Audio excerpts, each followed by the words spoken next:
ಎಲ್ಲರಿಗೂ ಬೆಳಗಿನ ಶುಭೋದಯಗಳು. ನನ್ನ ಹೆಸರು ಸ್ಫೂರ್ತಿ. ನಾನು 4ನೇ ಮತ್ತು 5ನೇ ತರಗತಿಯಲ್ಲಿ ಸಾಧನಾ ಕೋಚಿಂಗ್ ಸೆಂಟರ್ನಲ್ಲಿ ಓದಿದ್ದೆ.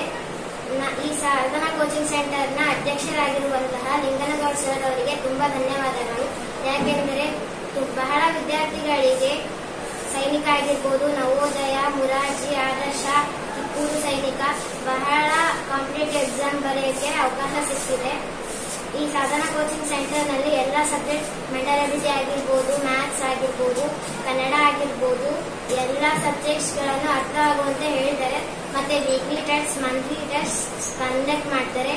ಮತ್ತೆ ಸೈನಿಕ ಮತ್ತೆ ನವೋದಯ ಸಂಬಂಧಪಟ್ಟಿರುವಂತಹ ಸುಮಾರು 100 ಕ್ವಶನ್ ಪೇಪರ್ ಗಳನ್ನ ನಾವು ಬಿಡಿಸಿದೀವಿ. ಇದಕ್ಕೆ ನಮಗೆ ಕಾಂಪಿಟೇಟಿವ್ ಎಕ್ಸಾಮ್ ಬರೆಯಕ್ಕೆ ಬಹಳ ಈಸಿ ಆಗಿದೆ. ನಮಗೆ ಈ ಸಾಧನಾ ಕೋಚಿಂಗ್ ಸೆಂಟರ್ ನಲ್ಲಿ ಸ್ಮಾರ್ಟ್ ಕ್ಲಾಸಸ್ ಮೂಲಕ ಟೀಚ್ ಮಾಡ್ತಿದ್ರು. ಇದರಿಂದ ಕೂಡ ನಮಗೆ ತುಂಬಾ ಹೆಲ್ಪ್ ಆಗಿದೆ. ನಮಗೆ ಇಲ್ಲಿ ಸಾಧನಾ ಕೋಚಿಂಗ್ ಸೆಂಟರ್ ನಲ್ಲಿ ಹಾಸ್ಟೆಲ್ ಫೆಸಿಲಿಟಿನೂ ಚೆನ್ನಾಗಿದೆ.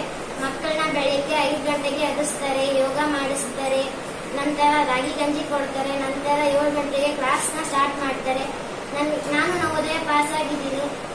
ಇದಕ್ಕೆ ಕಾರಣ ಆಗಿರುವಂತಹ ಲಿಂಗನಗೌಡ ಸರ್ ಮತ್ತು ಶಿಕ್ಷಕರಿಗೆ ತುಂಬ ಹೃದಯದ ಧನ್ಯವಾದಗಳು. ನನಗೆ 2 ಮಾತಾಡಲು ಅವಕಾಶ ಕೊಟ್ಟಿರುವಂತಹ ತಮ್ಮೆಲ್ಲರಿಗೂ ಧನ್ಯವಾದ.